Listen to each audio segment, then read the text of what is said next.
Let me show you how to bend wood by kerf cutting. I found that this was the easiest method for me to bend wood.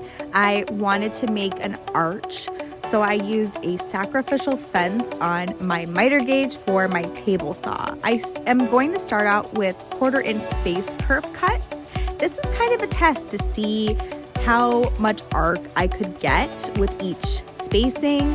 And with the kerf cuts, I just made sure that it didn't go all the way through the wood.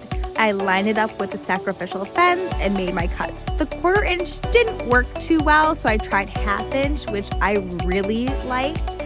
And then I tried 3/4 inch spacing, and I soon realized that the further apart the spacing, the larger the arc is going to be, or the radius.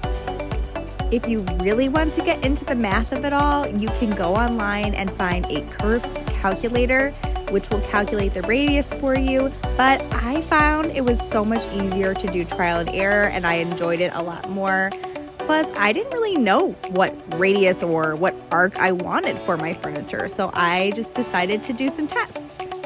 You can either glue it up or put it around a form because it makes it really easy to bend. If you are putting it around a form, I would suggest making the kerf cuts a little bit closer together to make it really easy to bend.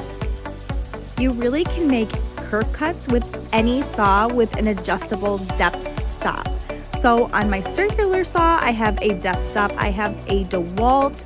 So I just figured out exactly what depth I needed to cut it at, just so it didn't go all the way through, and then I could make my cuts. Again, I used a sacrificial fence. This helps the cuts go all the way to the back of the plywood so that it's nice and even, and it worked perfectly. Another great tool to make kerf cuts is a circular saw. I use the Kreg AccuCut, so it's basically like a track saw, so you can use a track saw, a circular saw, just adjust it to the depth that you need and make your cuts. And that's how you bend wood.